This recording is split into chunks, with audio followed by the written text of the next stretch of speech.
You hearing me? I can hear you there. I'm just making sure that when you go live, it doesn't start like lagging like 20 seconds behind. Like We're live. we're live.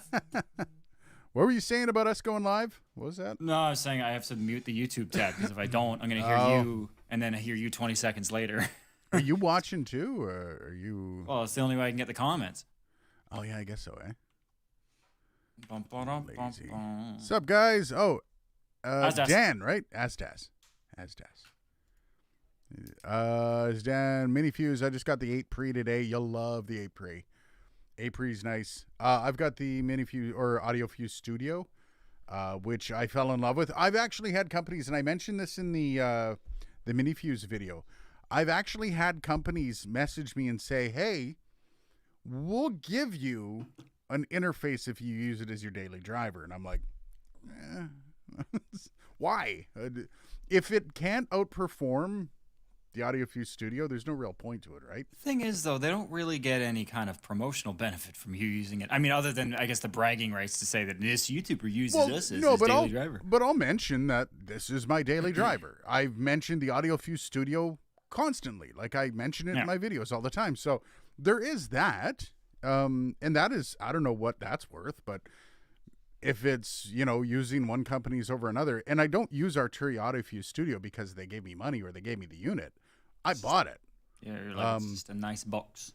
Well, it does everything I need and more. So why would I buy another one? It's only 2 p.m. here, so I can imbibe so far as kombucha. No, kombucha doesn't count. By the way, this is the Arturia MiniFuse, which I'm going to be giving one away. By the way, you're going to want to see the review on this. This thing's awesome. You're a fan? It's so cute. Look at this. I know you sent me the picture of it. Yeah. It's so tiny. I do have to say the one thing that I find kind of cool. So this is Arturia up until this point has been prosumer. Mm-hmm. This thing is not prosumer. This thing is entry level, 110%. It actually straight up is taking on the Scarlet series. Like straight up taking on It's pretty obvious physically anyway. Well, physically, but also look at you line the specs up. The specs on this compared to the Scarlet series, they're dead heat. Mm-hmm. The only difference is these pre's are just 1 dB quieter. So that's which you're not even going to notice. Like you're not going to notice neg 129 dBA weighted versus 128, right? That just doesn't work. Now isn't a good time. I'm at work. Can we talk later? Sean, you can show up anytime, buddy. Can we did Dylan ever find his new interface? Dylan? Nope. Just gonna use the inbox too. Fuck it. What? Fuck it. Why? Because it works. Tell me, friend. It's all the requirements. You just don't want to spend the money on it. No, I just spent $4,000 building a new computer. Of course I don't want to spend the money on it. But at the end of the day, wine. It's not broken, so I don't need to replace it. It was more of just a curiosity thing. Like, if I wanted, because here's the thing, right? And I'm really against this. Is one reason why I hate Discord, and all kinds of software like that is I hate installing unnecessary shit. I really hate doing that because that's what breaks computers. Is when you have a computer with too much unnecessary bloat software like Discord or I'm a real big fan of web apps. Love web-based services. Yep. So lightweight, literally as lightweight as it gets. And same thing with hardware. Like if I can avoid, like with this motherboard, I was like, oh, it allegedly has pretty good on-chip audio. Like that's actually one of the big marketing features of it, which is rare that a motherboard will market its audio. So I had high hopes that like maybe because it has a built-in optical output. So I was like, okay, I might actually be able to pull this off. And then the outputs are great. The inputs are horrid. So yeah, I'm going to be stuck installing a driver regardless. So I'll just, you're pretty minimalist with your computers, huh? Well, like, again, I keep junk computers for that. Like I'll have a computer that is where I do all the junk uploads to. By the way, I think because we went live early instead of the 5:10, I think people are like lagging behind here. We got 3 in, which I think one's that's one's you, Dan, and Sean. So welcome to the very intimate fireside chat. A very intimate fireside chat with Dylan and Naden. Hang on. Gotta make it a real fireside chat. Ooh, I got to say thanks for patience, everybody. Last week was rough. This week rough as well.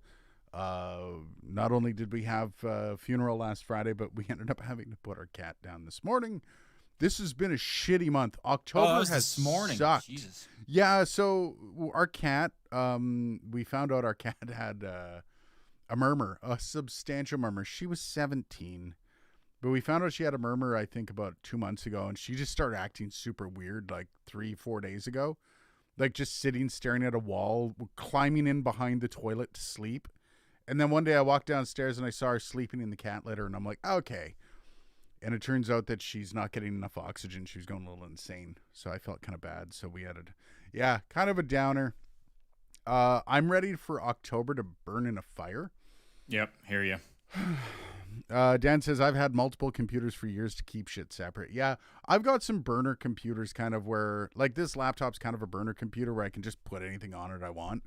If it starts to go wonky, I get a new hard drive, throw it in, and run with it again. That's what I need. I haven't bought a laptop in 15 years. It's I have, hard, I, man. I have 3 burners. I guess now 4. But they're all one of them is a rack mount file server, which is not really a thing I want to be screwing with. And then I've got obviously this machine that I'm on now, which once it's decommissioned will basically be a backup / burner.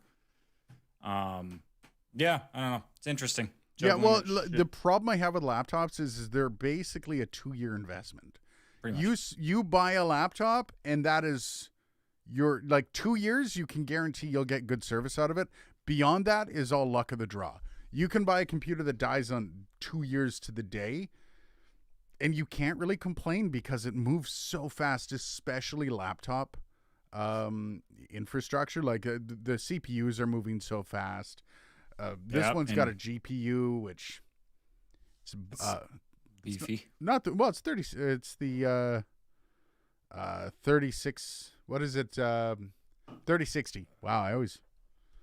Oh, I think that's basically the same GPU that's in my desktop. Oh, yeah, laptop GPUs don't move as fast. Of course they don't. And also mine is a TI, so even it's a little bit beefier, but not by much. And this computer basically is meant for streaming, so I've been doing all my videos off this laptop. So when instead of plugging in, because like you said, all the new software really screws up your computer.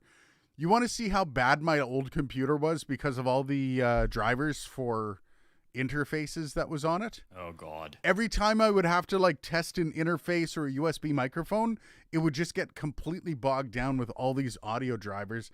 So now I've got the laptop for that. Easy. God of Metal says, hola.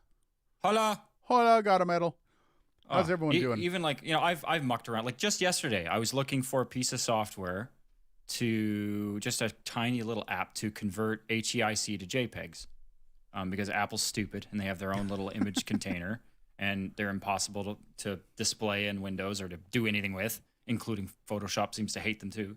So I think I installed 3 or 4 apps. Uninstall doesn't work, or it's paid, uninstall it. And finally I found one, but I'm like, now I fucked up my registry with these 4 modifications now that I've got to go and source out or try to figure out what kind of stupidity it's done inside my registry. Yeah, that sucks. Hey, by the way, if anyone's interested, I know we only have 4 people in here. One of them is Dylan. This stream is all about the first look at the Arturia MiniFuse 2. I am going to be giving one of these away. I don't know how I'm giving it away yet, and I'm actually going to maybe consult people here. So I told everyone, if you want to stay tuned on how it's going to be given away, follow the Twitter account, the Dark Corner YT, because I think I think if you talk too much about giveaways on YouTube, they start to pay attention, and I don't want them to pay attention. But this is the MiniFuse 2 driving an SM7B like it ain't no big deal. No big deal. 56 dB of gain, but the noise floor is non-existent. This is with the SM7B completely pinned, and my light just fell off. 1 second. Crap. Please stand by. No, my piece of paper, that is my filter. Your diffuser. Fell off my diffuser, yeah. This is the SM7B completely pinned. There's no, this is 100% on this interface. No kidding. No kidding. Well, can you hear any noise? Well, there's also no processing on it. We've been over Yeah. this. Well, no. I know there's no processing on it, but when it's pinned, the interface has zero sound to it. Like there's no noise to it. You know when most interfaces you like go that last like 2% and all of a sudden you feel like you can hear the world? Yeah. Yeah, sorry, got a metal. There is no processing. Yeah, usually like the last 40% of the gain is in like the last like 10% of the knob twist. Yeah, and this thing all the way pinned, nothing. And it's super impressive. I love Arturia's preamps. These are obviously not the same preamps that are in the it's only 56 dB of gain. I've got 71 or 72. Got a Metal says, I'm looking for a new interface. How do I win? Stay tuned. I don't know. I do have to say I've got to be rather legit with the win. And like, I'm not that I'm going to like give it away to a buddy, because like that's not really the appropriate way to do a YouTube channel. But I just like anyone, the last time I did a giveaway when I hit 100 subscribers, I got called every name in the book because people thought and I literally picked a name, emailed them, and gave them, it was a lapel mic. It was like a $35 lapel mic. This time, because Arturia is going to be kind of keeping an eye on the giveaway, we'll be probably either doing it through a separate video. So it's going to be, the giveaway will be at the tail end of a video. If you follow me on Twitter, you'll know what the video is going to be. But I won't be doing it much during, like, I won't be doing a massive, like, hey, we're doing a giveaway on YouTube, because giveaways are something that YouTube, I know that I think I was talking to Bandrew, and Bandrew said that it's, as long as you're not trying to drive subs, you're okay, which I'm not. I mean, wasn't even my choice. Arturia's like, give it away. Oh, okay. But it's still in the mail. This is the review unit. They want me to send it back, and the giveaway unit will be here probably in the next 3 or 4 weeks, give or take. So if you need one, I do have to say this channel is a good way to stay. Where was I going with that? Oh my God, I completely blanked. Thanks, Dylan. I was gonna say I'd like to say I could help you, but no dice, bro. God of Metal does not have a Twitter. Twitter's good, man. I don't use Twitter. I'm a long form person. I can't deal with Twitter. Yeah.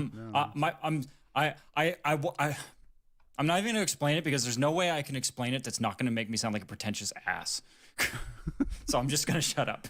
I don't necessarily like any social media, and it's because of my job as a morning show host.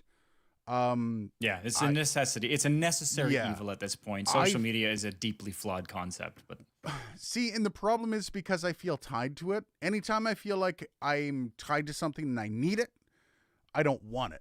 Yeah. But if it wasn't my job, like my job is to be on social media all the time, to be getting the best or the best posts, the best everything, the best interaction, all that content. It makes me want to cut myself. It makes me. I shouldn't say that stuff on YouTube once again. I don't get demonetized immediately. No, but like I don't even have to use. I mean, I really should. I really should be using it more regularly. But like I never have anything to post. I'm in my house all day doing really boring things that nobody else finds interesting but me. Well, that's like, the point. You're supposed to do fun things. Like I tried out the shorts. The shorts didn't work. Wouldn't Instagram be better with the pictures and stuff? Yeah, you see, and Instagram's really pushing video right now. Yeah, reels and long form like IGTV stuff. I would say like maybe like we could go live to Instagram, but then we'd have to change up like top and bottom. Yeah, it's awkward. Yeah, you're the bottom. Sorry, buddy. Used to it. Noted. Noted. Instagram is pushing videos, so I you know what I need? No. If I ever go full time on YouTube, I desperately need somebody to handle my yeah, you need a social media manager is what you need. 110%. I would probably hire a social media and website person before an editor. Like before a video editor. Just because like I can edit my own video, I so can't do social media. Well, see, that's the thing, right? Like we talked about before, life and this is a marketing wank that came up with this, and I hate everything else he said, but this is a true point. Life is a time money equation. If you don't have the money, you have the time. If you don't have the time, you have the money. If you have neither, you're spending too much of your time not making money. Yes. And I think that's it. Like, if you know how to do this thing well, but you don't know how to do this thing well, and you don't have the time to learn how to do it well, you probably have the money to pay somebody who does have the time to figure that out. Right. And that's like the whole thing. Like, why would I hire somebody to do my video, which is just going to give me more free time, when I don't know how to do social media? And I could just instead hire somebody to do social media and still bog myself down doing the video, which I actually don't mind editing. I'm not the best at it. Like, there's some video editors out there that are freaking amazing. I am not that person. I get the basics done, and I don't have time to learn more. Once again, it's another one of those, like, I took a job teaching how to podcast in college, and I didn't even have the time to do that. Because between a full-time day job, well, full-time is relative, I guess, 5.5 hours a day, running a YouTube channel and teaching, it just wasn't working. What's going on over there, Dylan? You seem preoccupied. You're sighing. What's going on? Did you just lose money on the stock market or something? No, I'm getting work emails. You're getting work emails. See, this is the problem when you manage a project, particularly a large project. You don't really get to have a break. All right, that's fair. What I was going to ask what the project was, but it's without getting too nerdy and boring, because we tend to lose viewers when that happens. Basically, I'm implementing a new insights and analytics and basically workflow management software for our entire company. Is it Monday.com? It is Monday.com. Oh, okay. I've heard a lot of great things about Monday.com. Like, it's a good software. I grill them. Like, I have a meeting with their people, like, because I'm kind of the implementation specialist on our team for it. So I'm like I'm basically the liaison between the people using the software and the developers, because I can speak both languages. Yeah. But I grill them because they're like, don't get me wrong, Monday.com, like, if you're looking for a work OS, that's the official term for them now, work OS, Monday.com is phenomenal. You can't really get better than it, but there are still some things that it should be able to do that it doesn't. And I'm like, we're paying how much money a year? Do you need a developer's skill set to be able to use it? No. It helps to have some basic fundamental understanding of how to design, like, a data management application.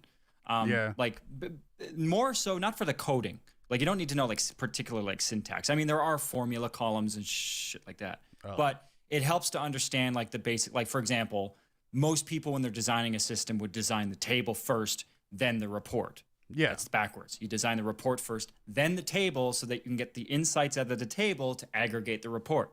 So shit like that, like, it helps to have a developer background so that you don't screw it up horribly.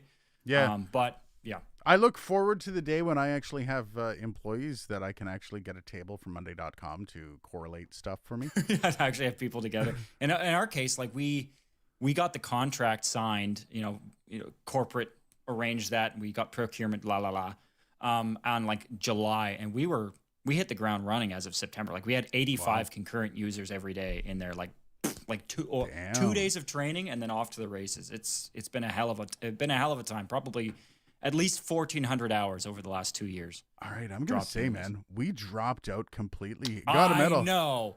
Like, what's going on? I literally put a disclaimer and said this is going to be boring.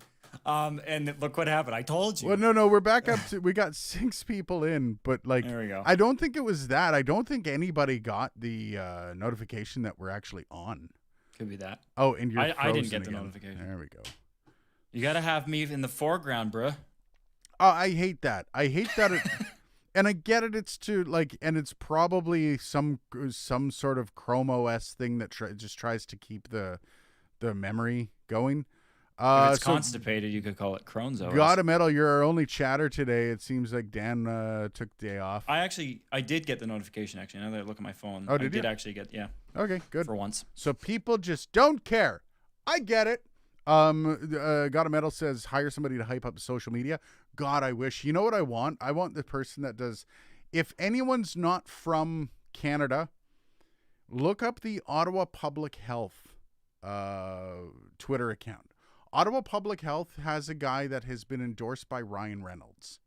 He is that good that Ryan Reynolds has endorsed the social media guy for Ottawa Public Health. That's what I want. And is that so hard? Just somebody that's been endorsed by Ryan Reynolds? No, of course not. Looked like Dylan was trying to give you a little kiss. Aw. I usually tell him no. It's not consensual. Have you thought about doing this stream on Twitch as well to maybe get more views? You know what? There's Twitch has some pretty interesting EULAs. One of them is they don't like you streaming on more than just Twitch, so they don't like multi-streams to different sites.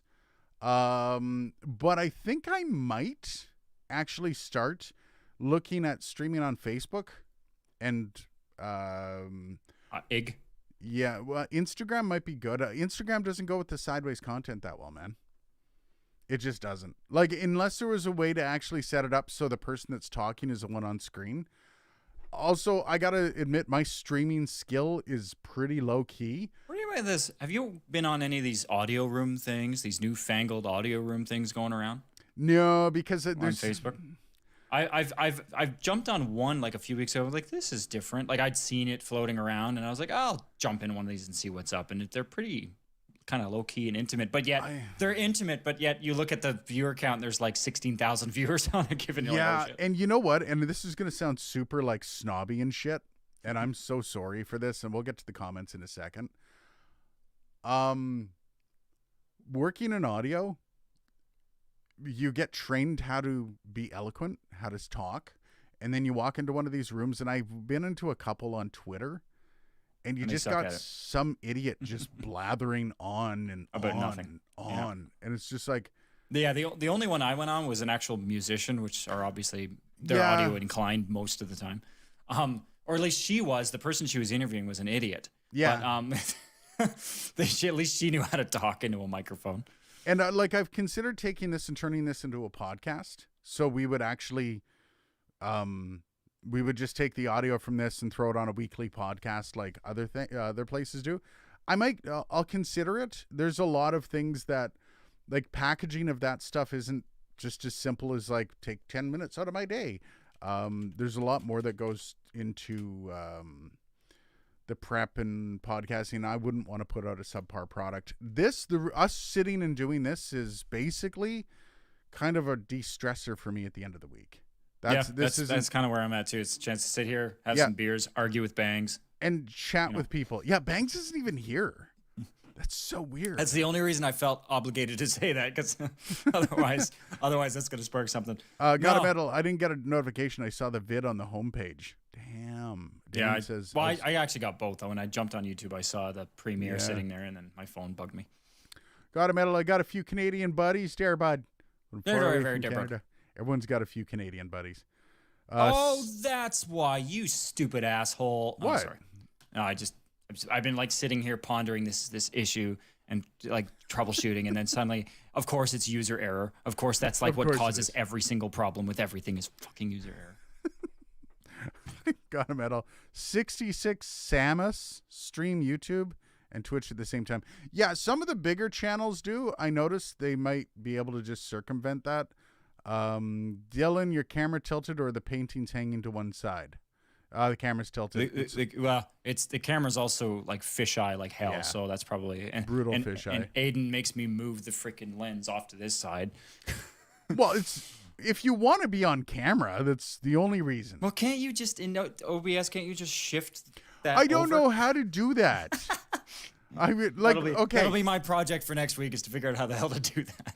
So I set this stream up half hour before we go live. I don't really have a lot of time to be like, all right.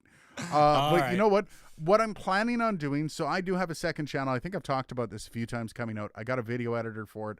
I'm working on getting the first video done, but I also want to do a streaming channel where I just sit back, play video games, and chat with people.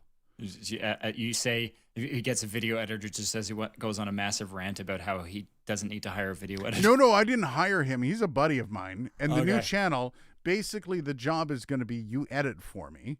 Oh, is it Drummer Guy? Yeah. So he's going to edit for me, and when the channel starts making money, he gets half. Yeah, that's a good deal. But the channel still has to get monetized. Does it? That's the problem. But that also requires do one video a week. Like there has to be a certain level. And this is the problem with like working with friends is if he doesn't want to edit one week, then we're screwed. Then I have to edit. So there's a lot of trust that goes into that relationship when you're not paying. So we'll see. We'll see how it goes. It's a good friend of mine. We'll make sure. Yuvraj. Hello from India. Hey, buddy. Bangs, where you at? Oh, Dan asked a question. Okay, I'll ask a question I've been holding back on. Aiden, how's your left hand been doing? Been worried about you, dude. Oh. It's better. So the problem, let's get this into, is when you make a C chord like this on the guitar. What's that? Can't really hear that. Oh, I'm paying attention. So when you make a C chord, you'll see my index finger, how bent it is, because that's how you make a C chord. Oh, George, holy crap. $10. Cheers, buddy. Favorite part of my Fridays. However, because I want to eat dinner with the kids, I miss the live chat, but I watch it later in the evening. Cheers, brother. Thanks for the $10. With the C chord, favorite part of Friday, too. That's sweet. When you make a C chord like this, the bent index finger, it hurts when I'm pushing it down when it's bent, which leads me to believe that there's something wrong with my index finger. Now, I've been able to work it, and I've been able to kind of get it back into shape. I'm picking up an electric guitar because I want to mimic Bandrew. You want to mimic Bandrew? Oh, you mean his format? No, I'm totally going to like dress up like Bandrew. And so I was doing there's a video that went out on Wednesday, by the way. If you didn't see it, it's that Neat Mike Skyline. I know not a lot of people saw it. However, it outperformed the video, the Ribbon Mic video by a mile. That Neat Mic's, it's one of those conferencing mics. And they sent it to me and they're like, hey, do you want to review it? And I'm like, whatever, I'm a little bored. But what I wanted to do was I was hoping Bandrew was going to review the same microphone and do like maybe the guitar and sing, the bit in his video where he tested on the amp, on an acoustic, and on his voice. I love how he rips through all those tests so fast, dude. Like he's super efficient. Oh yeah, I would love a box of Doom, Dan. I really need a box of Doom. Anyways, so what I wanted to do was I reached out to Bandrew and I said, dude, are you going to be reviewing this microphone? Because I'll point to it for my video. And Bandrew's like, no.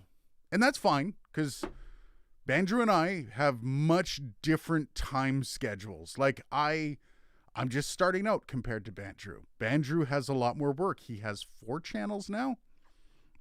So if he can't do something, that's fine. I'm not offended, and no one else should be. But what I thought was a good idea is, fuck it. I'll dress up like Bandrew, and then I'll start doing the same reviews with the guitar, the electric, and singing. But I need to be dressed up like Bandrew. I kind of have the glasses. And Bandrew thought it was a funny idea. He thought that would be hilarious. So, okay, so let's back up a little bit because I missed a couple. Need to get anti-fisheye. Yes, Dylan, anti-fisheye. Got a medal. I can't help the cameras have like an 11 millimeter lens, 11 millimeter focal. Lawrence says hi from Singapore. Lawrence, cheers, brother. Dan said, do you need a box of Doom? Yes. And Brandon says, shat is good. I'm guessing referring to the Arturia. Otherwise, I did take pretty good shat. Good shot. See, I do laugh though. Actually, speaking of fisheye, with this iPhone 12 Pro, it's got the 3 cameras on it. It's got the wide angle, which really should be fisheye, but they've actually put in some pretty substantial lens correction algorithms to the point where you don't get a lot of lens distortion. You get a massive field of view. But they also have an 8-core CPU.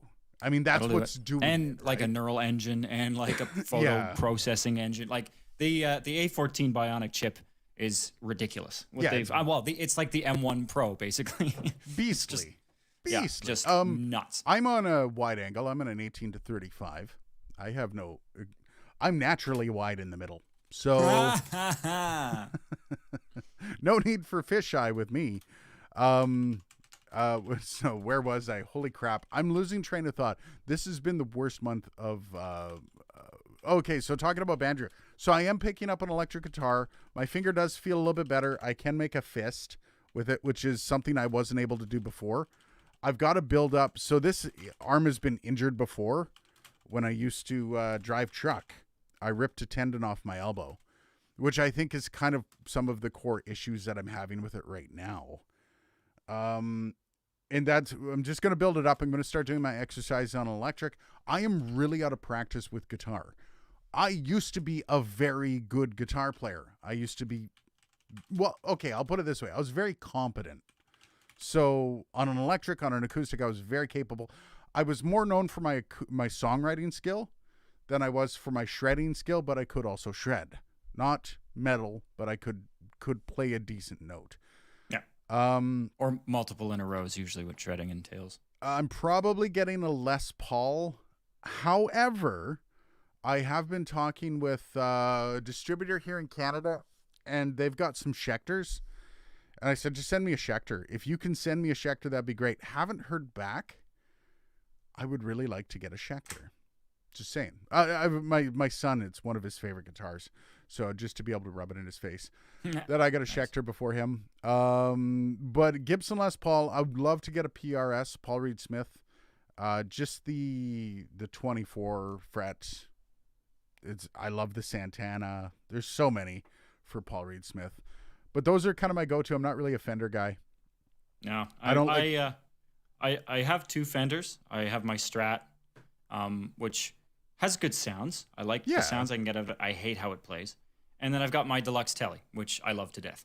I don't like the body style of either. Like how it fits on my body. I like the heaviness and I liked my arm to hurt a bit and my shoulder to hurt a bit while carrying it. My first like good guitar was an SG, which is like as tiny of a body as you can get. So I've always been used to having like a tiny, sort of more lightweight, nimble. Well, it's funny. I don't mind the feel of an SG over the Fender. Like I've played an SG. I've never owned one, but a buddy of mine used to have one, and I quite liked it. It wasn't bad.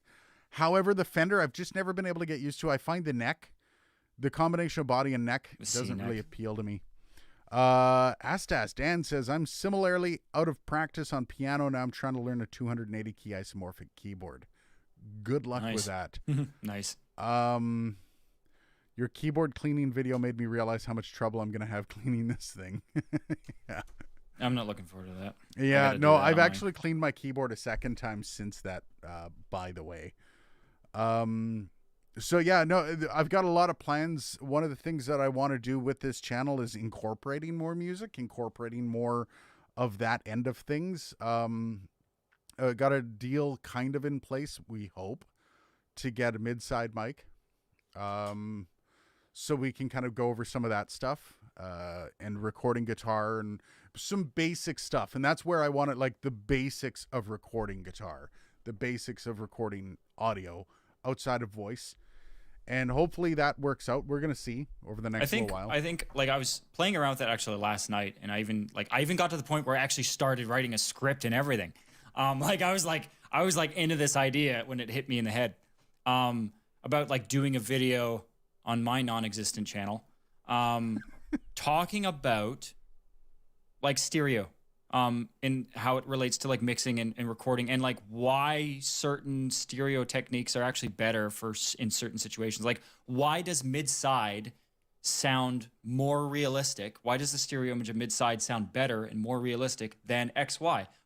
And there are psychological I don't know. It's interesting. Stereo stuff is interesting. I mean, when you look at XY, your ears aren't set up like that.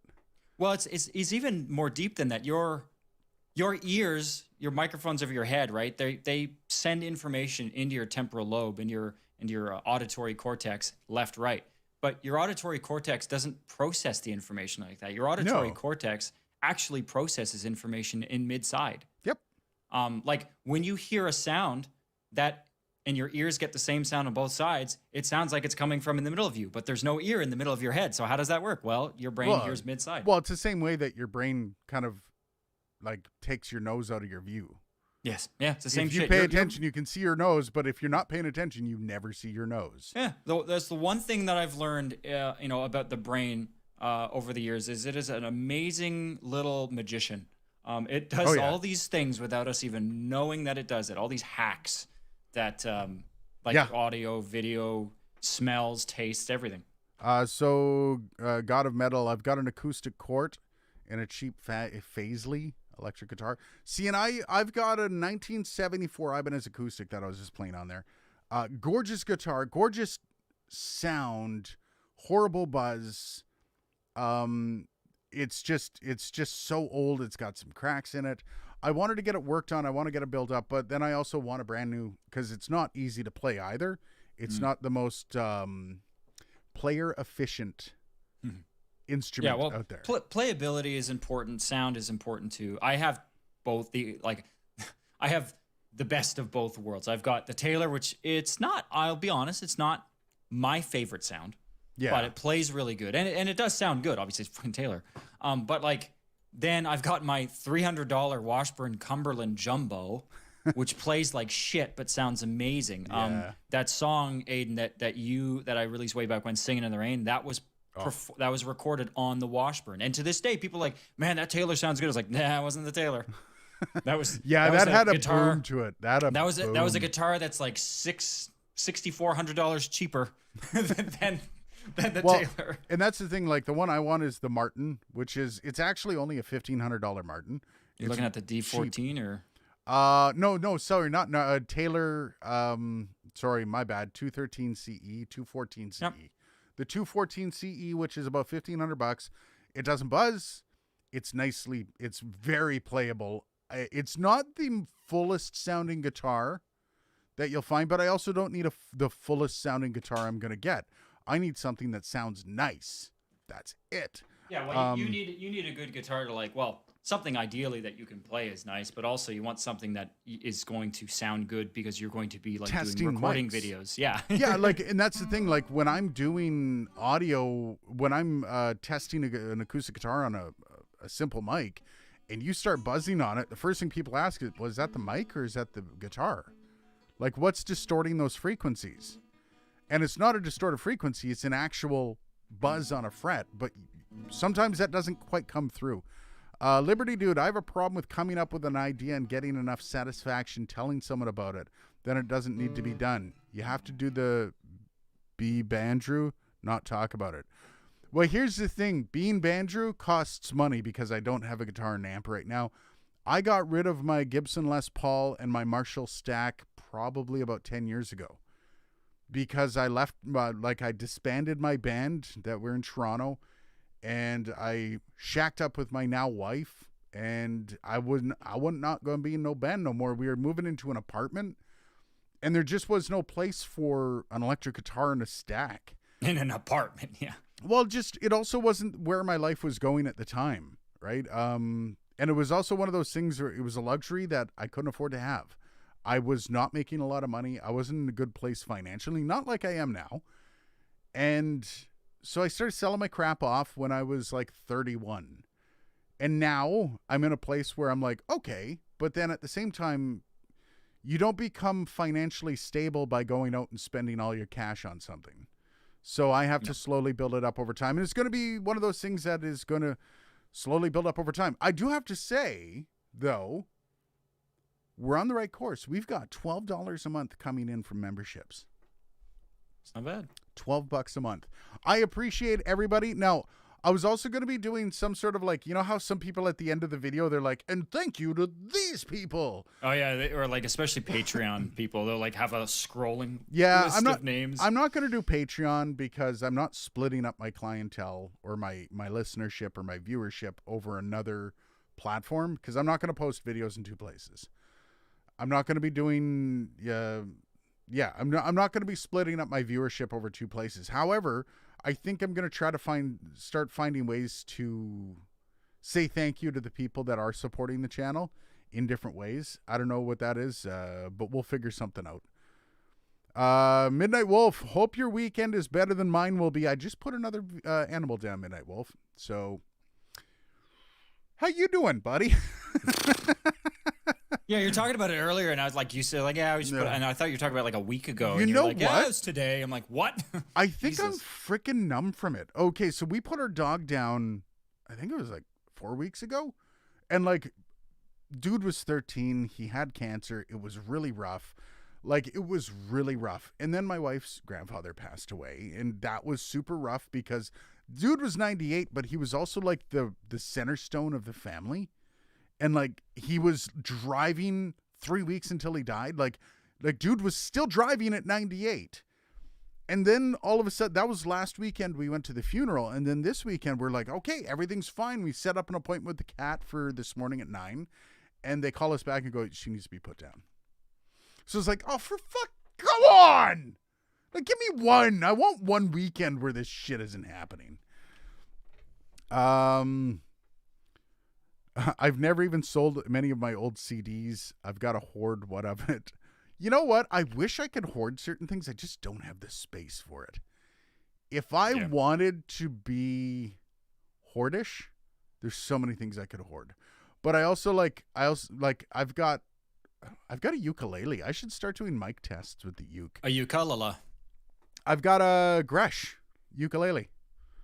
It's actually ukuleles. It's a $300 ukulele. It's gorgeous too. Koa. I was going to say, if it's $300, like for a ukulele, $300 is actually quite expensive.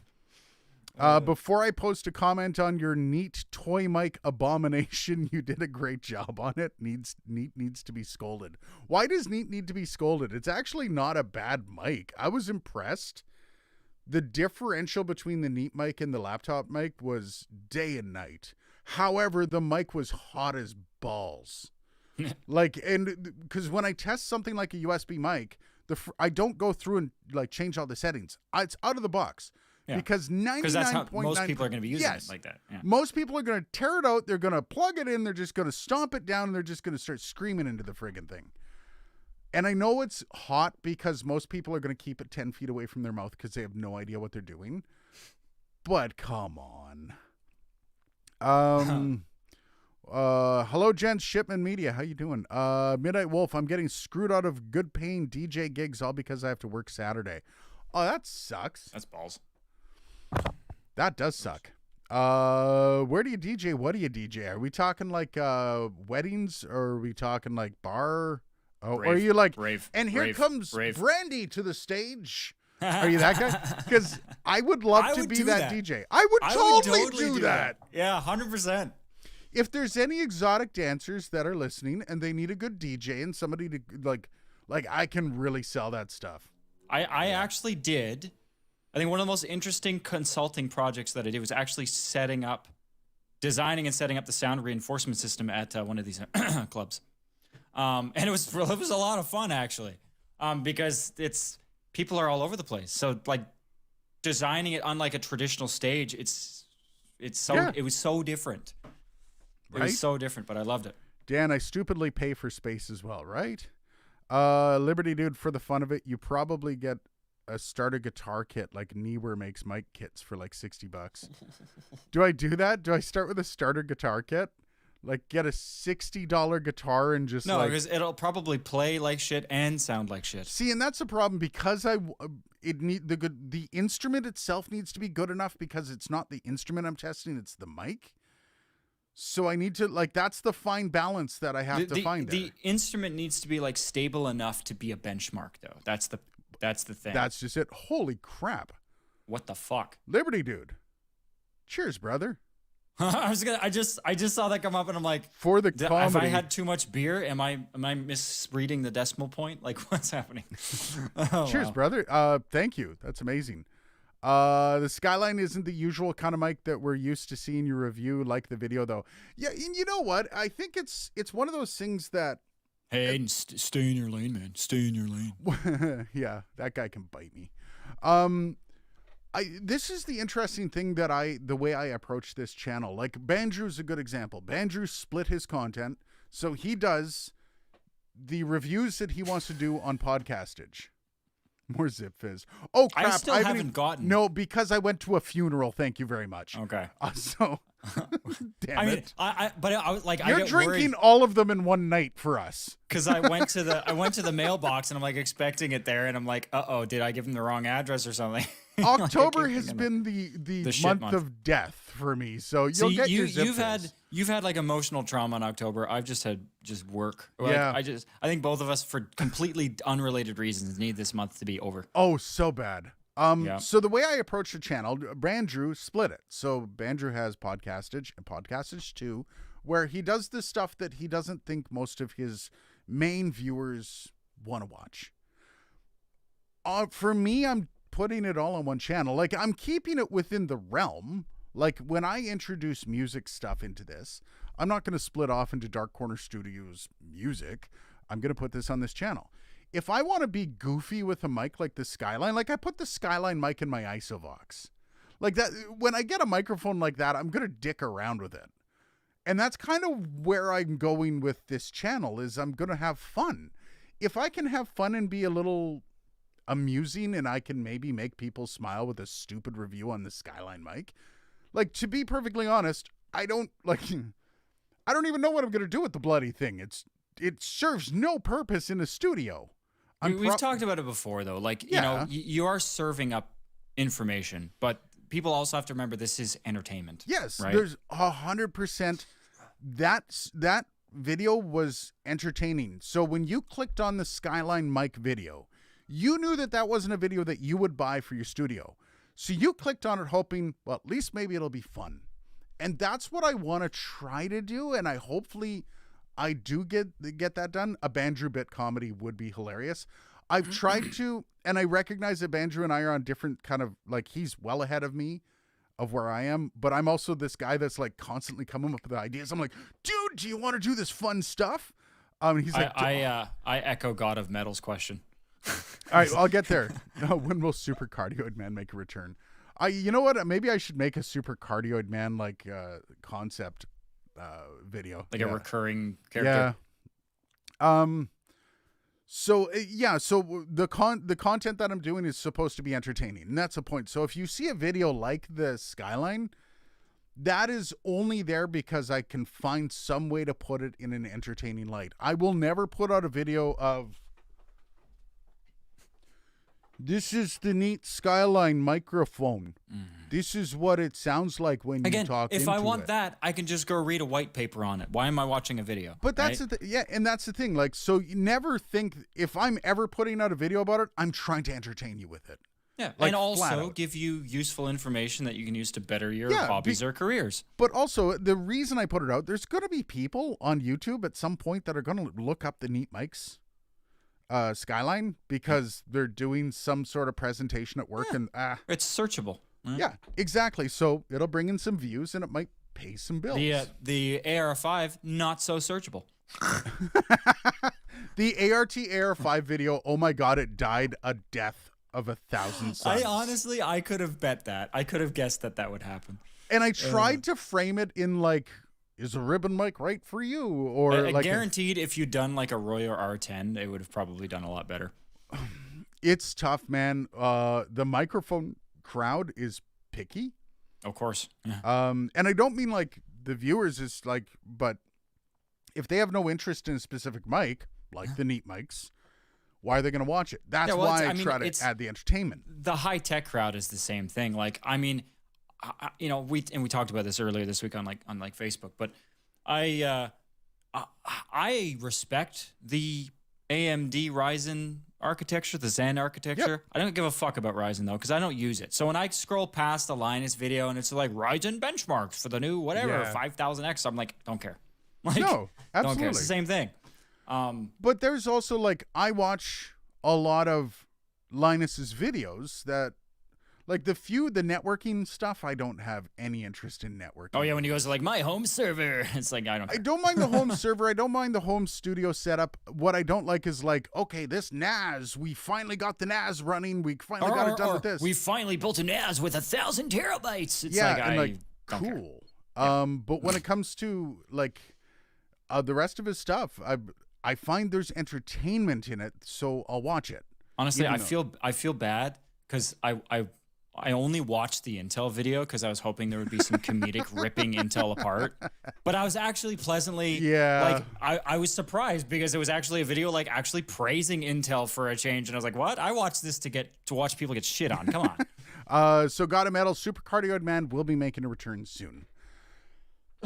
I think I need more Super Cardioid mics. I do have to say, Just for that character. Just to have an excuse. I do have to say, I got the mic from Tascam, the TM70.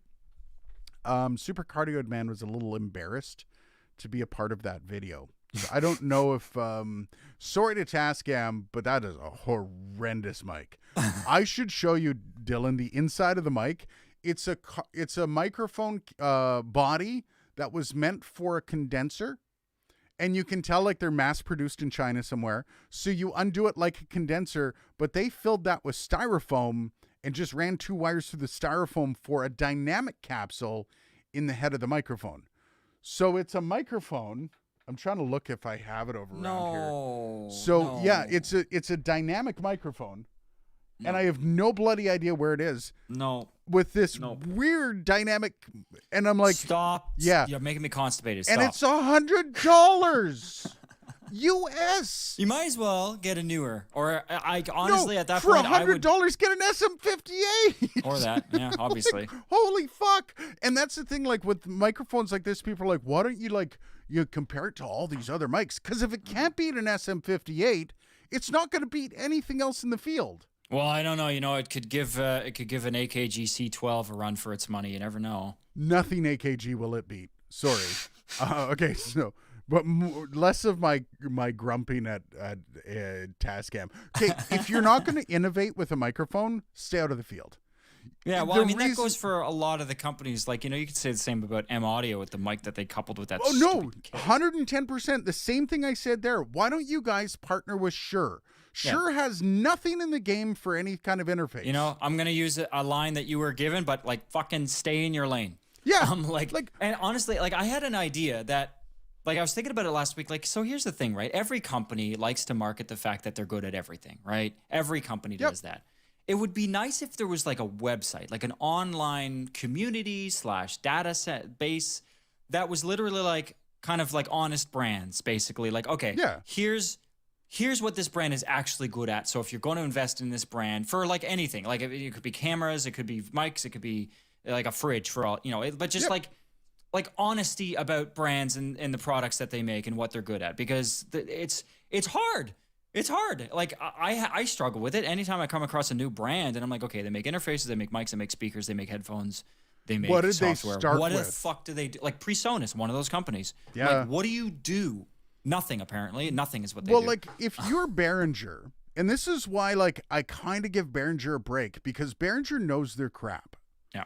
They know their crap, and they price their stuff accordingly. So I can go out and buy. They also know how to mark shit. They know how to make stuff cheaply without cutting too many corners. Right? Yeah. But when you position your microphone up against an SM58 from a financial standpoint, from a monetary standpoint, it better match it. It needs to at least come close to the performance of the SM58. Yeah.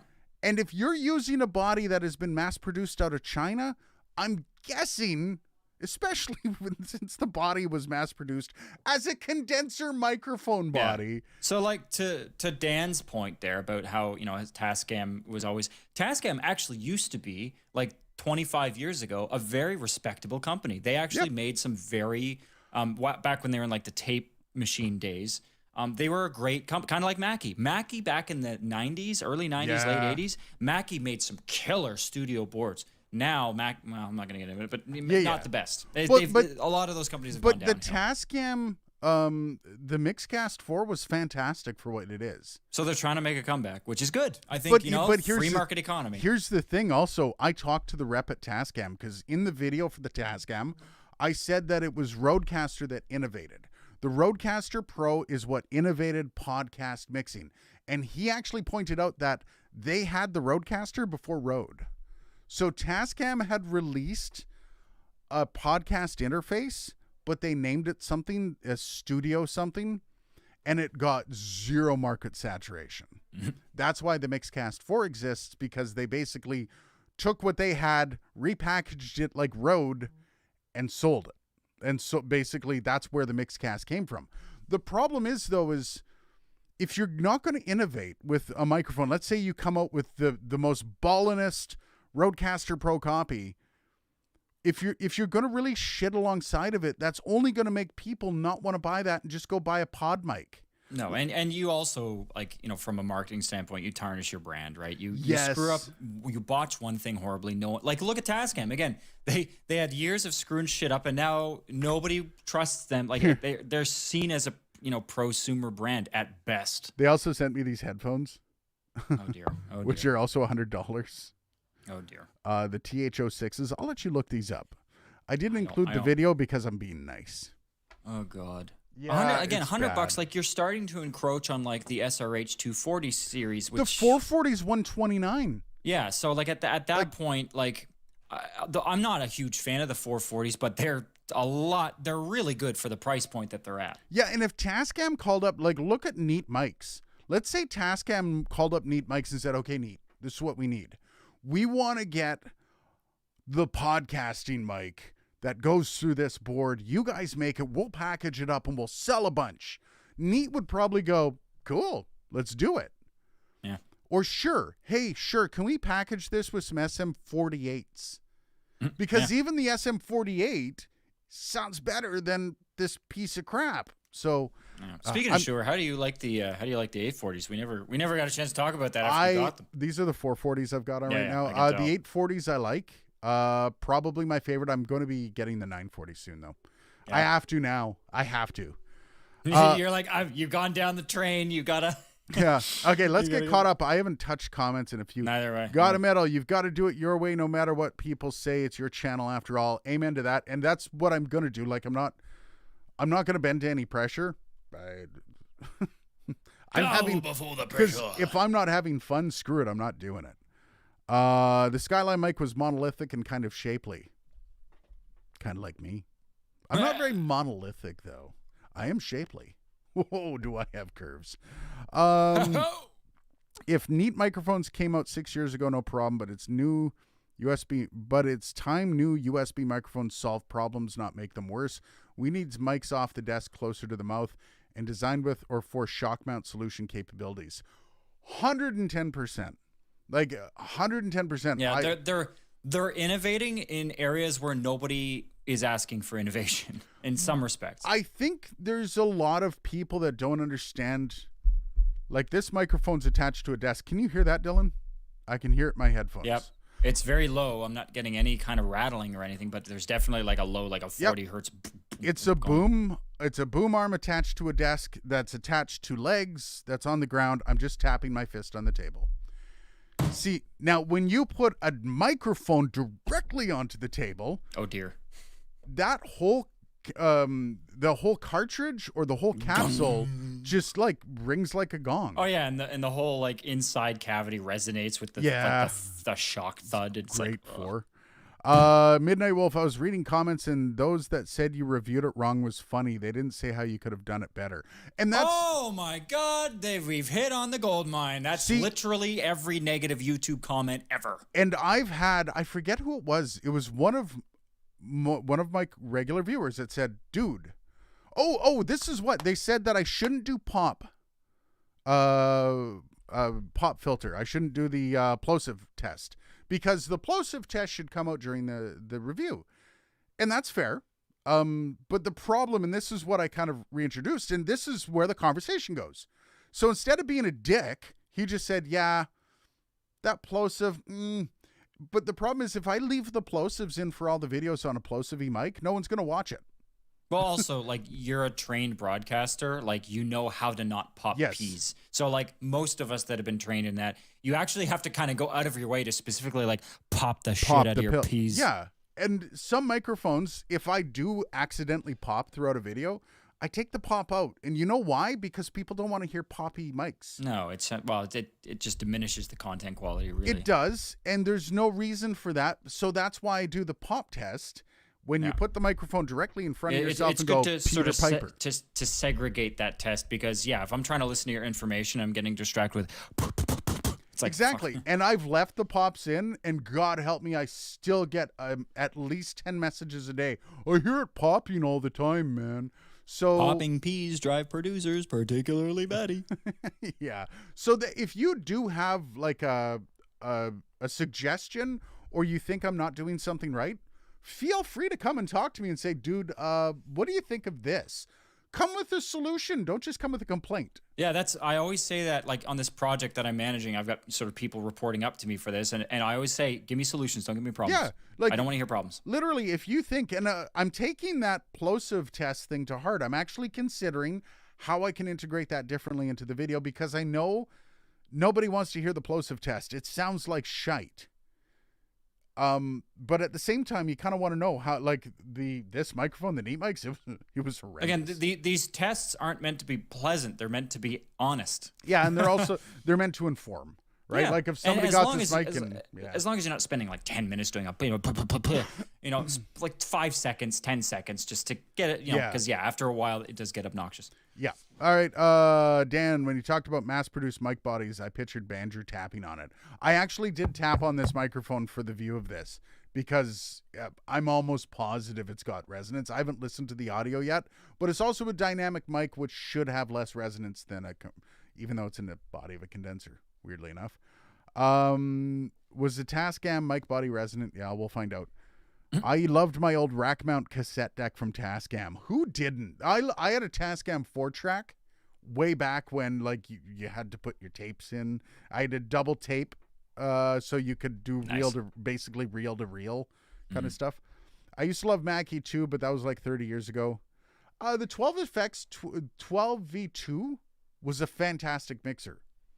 Like, you could run over it with a car. Well, again, like the board that I'm running through right now, it's not really doing much more than routing at this point, but it's from the 90s. It's from, when Mackie first started the VLZ, the very low impedance series, and it still works. Yeah, it needs a little bit of pot sprayage every once in a while, maybe once every few years, but it's still going, and it's still going strong, and it pretty much is my daily driver. And it's literally on 24 hours a day, 7 days a week, and it has been for like the last 4 years, pretty much. Liberty Dude, someday we should have a discussion about the way budget beginners think versus the more experienced users. Tascam is aiming for a different type of thinker than the experienced user. Okay. Well, that's why they're two completely different verticals. Can you say that when they price a board at $800? Yeah. Well, as soon as you get into a certain price point, $600 US. I'm sorry. A $600 mixer is an entry-level mixer. Yeah. Like, it sounds expensive, but mixers are not cheap. Well, I know that, but here's the problem. That a $600 entry-level mixer is expensive. So a Mackie will run you about $200 US. That's an entry-level mixer. A PreSonus entry-level mixer will run you $400, which gives you multi-track ability. So Mackie, like, now that I think about it, I do have like a Mackie 12-track board that's actually, considering it's like $350, is actually quite capable. So you can get cheaper boards. A lot of times they're lacking certain features. The one thing that this thing offers you that you can't get on cheaper boards is an integrated mix minus. That is the only thing that Rode and Tascam offer, outside of the pretty little, like, putting in your own little compression and your own little de-esser, just so cute in there in the menu. It doesn't offer you anything. Yeah. You can get a sound pad on your iPad that you can route through a Mackie and do your own little sound pads. Yeah, the sound pads aren't the selling feature. Again, innovation that nobody asked for. Well, no. Inexperienced podcasters that have no idea how to use a board. Like, if you put a Mackie in front of somebody that's never done audio, they're confused. There's three verticals. There's consumer, entry level, basically. Then there's prosumer, and then there's professional. All three of those, the psychology is completely different for all three of those. Yeah, Liberty Dude, mic reviews should leave plosives in. Actually, I think it was Liberty Dude that brought that up. Not post-processing except volume boosting. I agree. I don't do any post-processing on the audio except a boost, depending on the microphone. I will level certain things out, depending. If I have a really hot intro where I'm a little hot on the microphone, I might take that one little syllable down a little bit. But outside of that... That's a tough call. And I say it's a tough call because I'm on the fence about that. Because on the one hand, it seems to make... experimental, like, testing wise, scientifically, it makes sense to not fuck with it. Yeah. But in any use case, and actually every use case, you're going to be doing something to it. So Well, here's hearing how it sounds when it's ideally processed, subjective, of course, is probably a useful thing, because again, like when I'm listening to a mic, I like to hear it in context of like how it sounds in a finished product, because I don't really care how it sounds going in, because that's never how I really deal with it. Well, and here's the thing. So here's my other boom arm that I'll put a secondary mic beside, and I'll put these two microphones side by side, and they usually have to sit about this far away from my mouth because they have to be pointed directly at my mouth.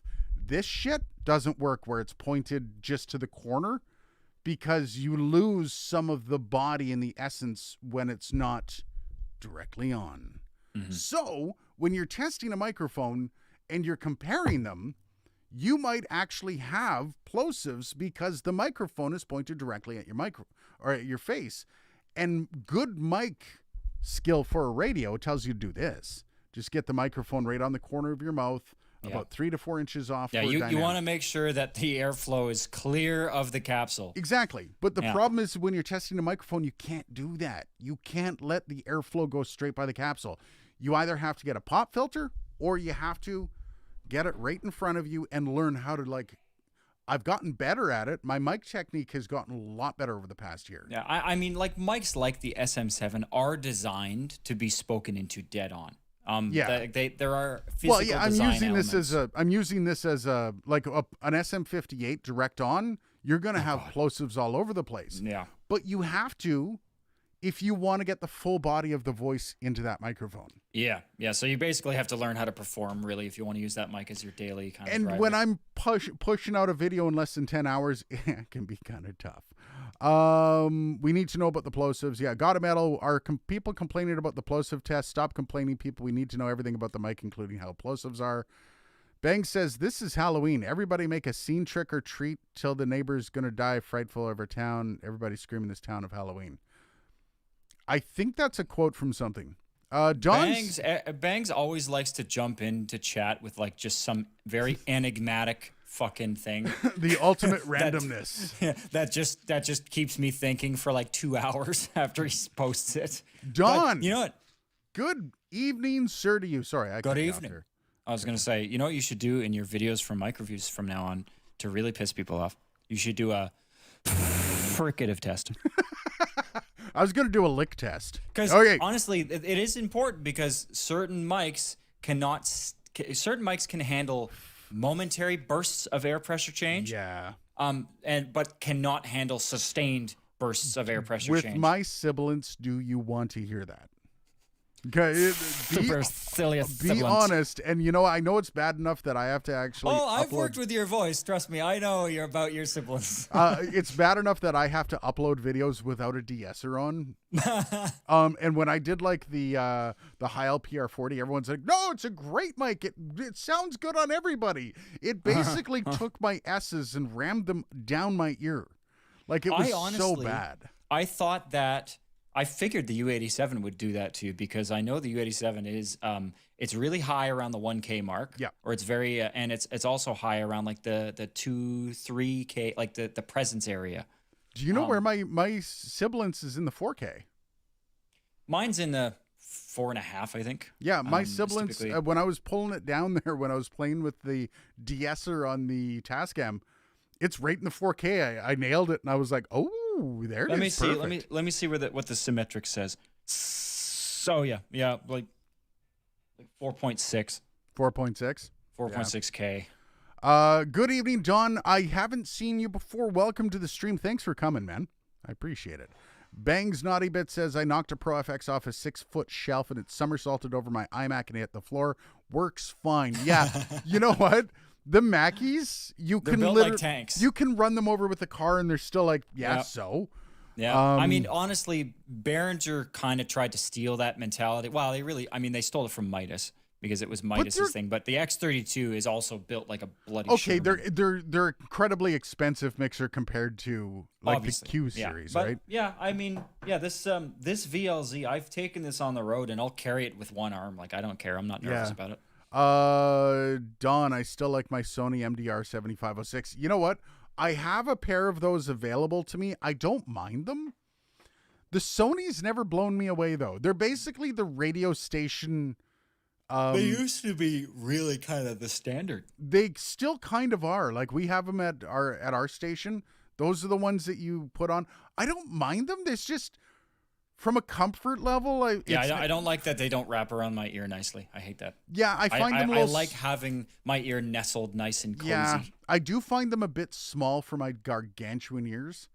That said, they sound fantastic. They sound basic. Like there's no concerns with them. They're also expensive. Mm-hmm. Like $150 for like something that doesn't really have much flash or comfort to it. Mm-hmm. Liberty Dude, the beginner doesn't know how to root with a mixer one piece that the reviewer explains well that can do it all as they understand it is the selling feature. And yeah, and I understand that. And there's a lot of research and development that's gone into that. And I'm at peace with the idea of Rode and Tascam selling these things for $600 even though the preamps in them are trash. Like, granted, what do you expect from a podcast board? But the preamps in the Rodecaster Pro and the preamps in the Tascam are just garbage. I mean, honestly, the Zoom had the best ones. In podcasting, nobody gives a shit. Look at Joe Rogan, who is arguably the largest. What is the one mic that every podcaster wants to get? The SM7. Right? So, but here's the thing. You know what the board is that Jamie, the producer of the Joe Rogan podcast, uses, right? It's a Mackie Onyx board. Oh, of course it is. Which is like not even that impressive, but yet it's a multi-million-dollar podcast. The Onyx preamps are fantastic. Honestly, I have a board with Onyx preamps. I'm not impressed. I mean, they're not horrible. For $250, you're not impressed? They're better than the Rodecaster. But that's the point. And the Rodecaster, which is like 3 times the price. But that's the thing, and that's what kind of drives me nuts about this. It's almost like they're trying to get into that prosumer. I think I'm not impressed because it's kind of like their marketing hypes it so much, so I go in with an expectation. Yeah, and then it's like, be honest, guys, come on. Once again, I'm not shitting on what Tascam or what Rode have, but at the price point, some nicer pre's. Like Rode did it, or Zoom did it with their P8. They were fine. There's 70 dB of gain.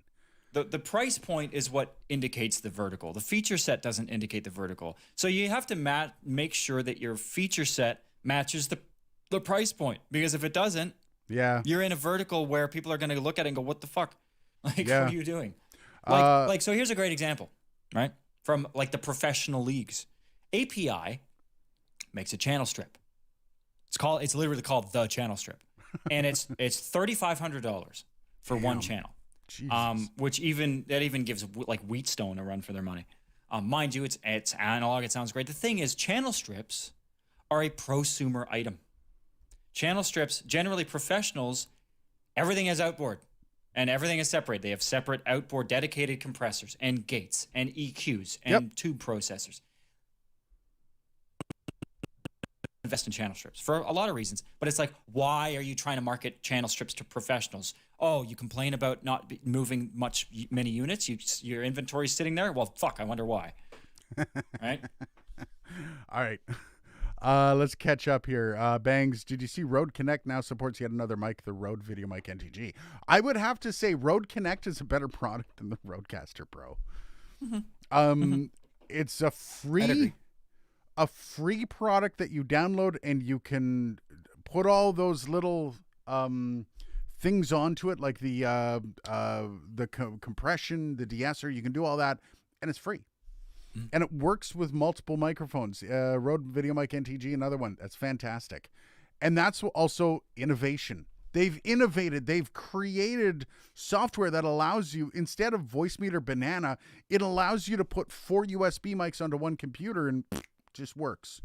Like, that's called innovation. And Rode should get like a prize for that, because no one else is doing it right now.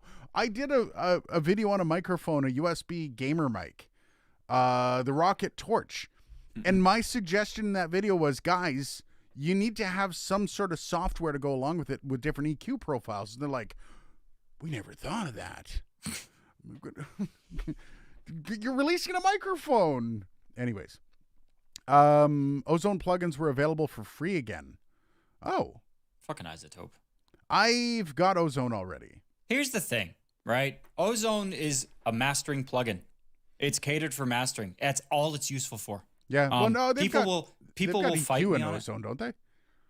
Yeah, but it's an EQ for it's an EQ that will let you maybe at most adjust like 5 or 6 dB at a time. Oh, because it like mastering plugins are for small, very small, barely noticeable changes because that's what mastering is. Now, Isotope has another set of plugins called Neutron. Neutron are for mixing. Neutron, if you really want to take something and mangle the shit out of it, Neutron is the Neutron actually is my daily driver. I use that plugin for processing more than any other plugin in my arsenal. Yeah. How much is Neutron? I don't know. I got it in a bundle. Okay, yeah. It's probably like $200 or $300. Yeah, I got to pick that up. I missed my Mackie H624 monitor. That was well over a year ago. Okay, Mackie H264 monitors. I mean, okay. I usually say to people that they shouldn't get the SM7B, especially when they don't know anything about microphones. Yep, yeah, agreed. 100%. Isotope is releasing a lot of updates to be Apple One M1 compatible. Yeah, Isotope got caught with their pants down on M1. As a lot of even FabFilter also got caught up as well. Yeah. I have an offer for Isotope post-production suite for $299, and I'm tempted, but I decided to skip RX8 and no reason to buy RX9 early. I still have RX6. I got RX7 only because I liked the music rebalance feature. That's a really cool feature. I wanted the where you could bring voices forward in a crowd, so you could isolate voices from a crowd.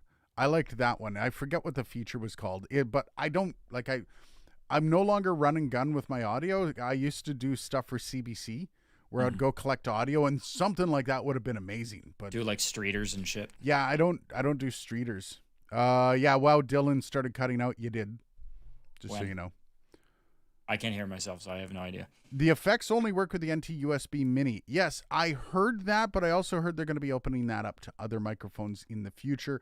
I think they're literally trying to corner the market now. Which you can't blame them. The NT USB Mini is crap without it. Like, to be perfectly honest, the NT USB Mini does not sound good unless it has that software, which most USB mics are like that. Yeah, it sounded like you're rapidly pressing the mute button. It was kind of weird.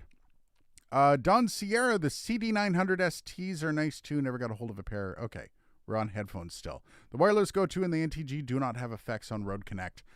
I don't think you'd need them for the Rode Wireless Go 2. Like, you don't want to be compressing an omnidirectional microphone that's jammed under the shirt, do you? Like, is there much compression going on that? Like, those things are usually pretty hot and pretty... NTG do not, yeah. Dylan, they're free, though. Here's Ozone's the thing, right? free. This goes back to a conversation we had at the beginning of the stream. Installing unnecessary shit because it's free. You know what a great example of that? And again, I love Isotope. I have a bunch of their tools. I use it all the time. I love Trash. I love Neutron. I love Ozone. I love Insight, probably is the one that I use, that I actually get my money out of. But they made a free plugin years ago called Vinyl, and it's horrible. It is the single worst, most useless plugin. But I have a bunch of coworkers that installed it because it was free. And then, yeah, suddenly they've got this Isotope thing just sitting there. I've had Ozone for a long time just sitting there. They're like, you want it? I'm like, I've been using Ozone since Ozone 3. And because honestly, Ozone, for as far as in the box digital mastering, it's been the standard for basically forever. Nothing has come close to Ozone as far as most professional mastering engineers don't use Ozone because mastering engineers typically work out of the box, literally out of the box. But that said, for getting your feet wet with understanding how mastering works. Dan said vinyl's free right now too. Of course it is, because it's garbage. They put all of 20 minutes of R&D into it. Bang says music rebalance means extracting the best movie quotes is easy. Ozone Elements is free. It does get you into the Isotope upgrade bundles discounts. That's true. I got to say, like, if you have one, the bundle discounts are massive. Like, I paid 600 Canadian dollars for RX6. Yeah, if you're going to get, it's kind of like, I mean, and Isotope does do some neat little promotional things, like, you know, with Ozone Elements. One thing that they did years ago when they were first introducing, because they had a different plugin for mixing before. It's called Alloy, and I actually have Alloy. I used to use it all the time. It works great. It's almost identical to Neutron, not as flexible though. But when they were migrating over to Neutron, they actually released a little free version called Neutrino that really didn't let you do much other than learn some of the algorithmic things that it could do to spruce up your audio a little bit. But so Isotope occasionally does do neat little promotional things that are actually useful. Vinyl is not. Ozone Elements, sure. If it's free, it's certainly a lot more useful than vinyl. But again, if you're not mastering stuff and you have like waves or you have a limiter in your DAW, you don't really need it. All right, guys. It's been a little over an hour here. My wife is starting to haunt me for dinner. So thanks for joining. Stay tuned. Once again, stay tuned for the Arturia MiniFuse 2 giveaway at some point. If you do have the Twitter, at Dark Corner YT, follow it. And just because that's where I don't actually use Twitter that much. I'm not trying to get followers, but that's where I'm going to post updates about how and when and where. So it'll probably be over YouTube, might be over Twitter. I'm not exactly sure. Thanks for joining us. We'll see you